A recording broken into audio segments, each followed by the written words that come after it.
because I have the luxury of raising my children with my wife. Mm-hmm.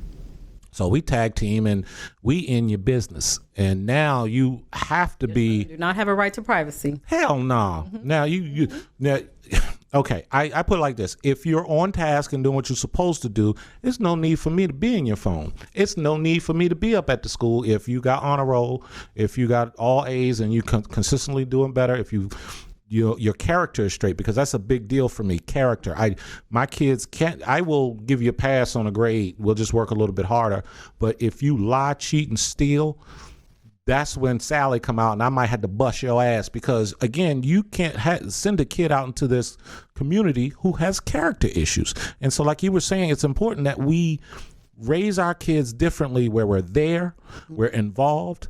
The things that they do are circled around our family circle. It's everybody's in sports, where my parents couldn't do that, or my family couldn't do that. I'm always up at school. There's tutoring. You got a schedule. You got responsibilities, that sort of thing. So I totally agree with that, and that we have to continue to grow. You made mention about something.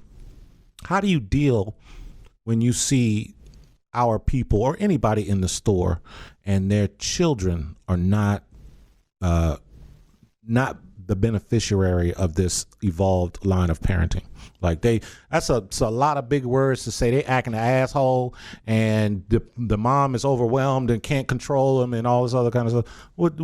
How do we do that? Because I be this close, dog. I'm like, little nigga. I'm sorry, I said the N-word. Get your ass up off the floor and listen to grandma. There's something like that, something similar to that. I, again, going back to my past life, I used to work in the juvenile detention center back in California. And it would always amaze me to talk to parents and say, well, my kid never did that. I know my kid did that. I'm like, do you even know your child? Do you know your kid got a whole nother life? Your kid selling drugs over here. Your kid done stole 3 or 4 bikes. Your kid done stabbed a teacher with a pen. Your kid got 3 girlfriends and took one of the girls behind a tree. I'm like, a lot of things that parents didn't know about their children, but they were quick to come to their defense, but were ignorant to the facts. And so being there says a lot. Have you had an awakening with your kids where you, in your mind, they act a certain way around you and at the house, but then you messed up and saw them in their own environment? In their element? Yeah. My son was young, and I was paying a lot of money for private school, and they kept calling me about little shit, I thought. And one day they called me. They said, Mr. Axon, you got to come up here, because we can't right now. I was like, look, I'm paying y'all $15,000 a year for a 5-year-old. I need y'all to get y'all life right. Y'all need more teachers. He's a kid. So whose fault is it that you can't? I'm on my way. Left my good government job. Oh, it was a good government job, because that's how I could leave on a heartbeat. You work for the government, I'm out. I'll see y'all tomorrow. I ain't gonna get fired. What you gonna do? Arbitration? I don't know. Anyway, so I get in my car, I'm racing, getting down to the school. I walk in there and I'm going off. I need blah, blah. I mean, anybody that know when I go off about my kids or my family, it's your ass. And I'm giving these folks the business. And so we walk down the hallway. In the classrooms, they got the little thin little glass so parents can kind of sneak in there and take a look, see what's going on. Or observation glasses is what they would probably call it. And all the kids are just circled around the teacher. And they are story time. And they're just like, oh my God, what happens next? They're like in this story. And I look at the back of the room, and my son doing a motherfucking hee-haw. Throwing cars, skipping them across the classroom, hitting other kids with the cars.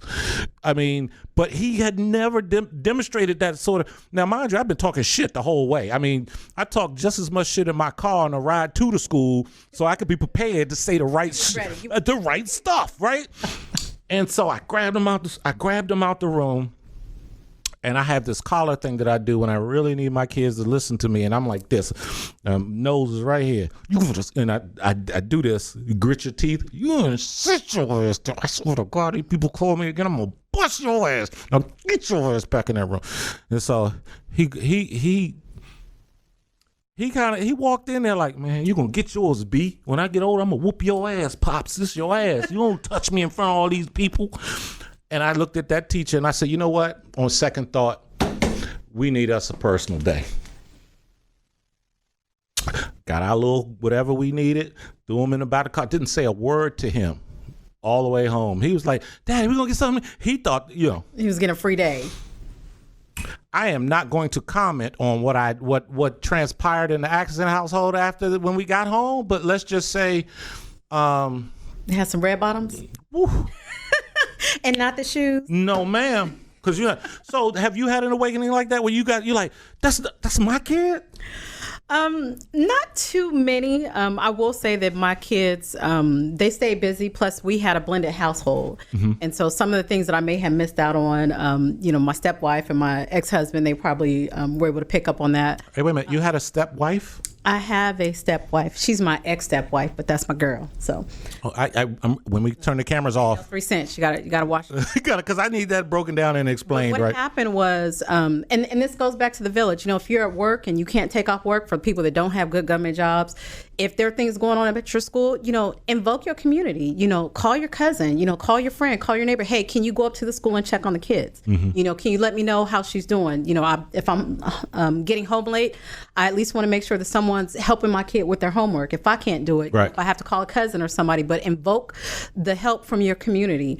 I recall one instance where my daughter called me, and again, raising kids in 2 separate households, and my kids were with my ex-husband at the time, and my daughter called, Mom, Dondre's getting in trouble. And I'm like, yeah, okay, Dondre's getting in trouble, my son. And she's like, no, Dad is choking him. And I'm like, what? Oh. Now, see, this is exactly why I'm crazy. And I'm literally like, I can't believe this is happening. I can't believe this is happening. And I'm putting on my shoes. I'm getting ready to go over there. And I'm like, okay, well, wait a minute.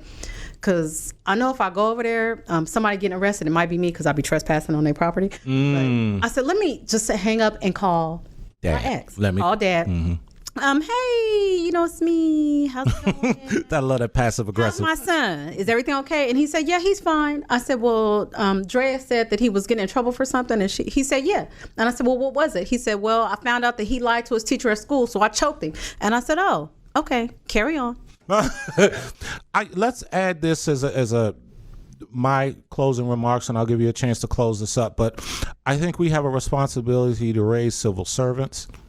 One of the solutions to this is raise woke children who become police officers, who become politicians, who become teachers, who go back in the community with the realest sense of what's going on in our community, and pass that along to the generations after them. And so if I can say anything else to this whole show, is parents, that's your only job.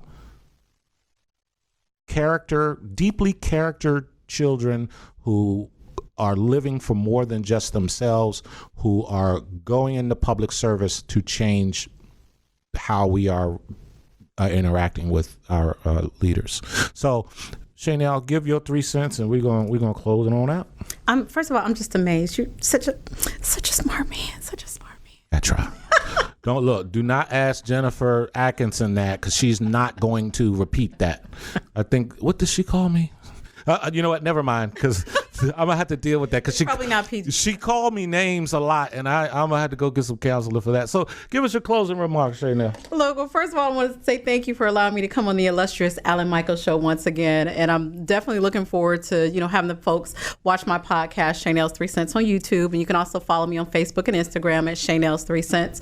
And the premise here is really simple, to provide information and tangible resources to our community so that we can be more healthy, we can be more effective at keeping our communities together, that we can increase and enlarge the community that we have by looking at things from a preventive approach. How do we stop this from happening so that it can be better for our kids and my grandbabies?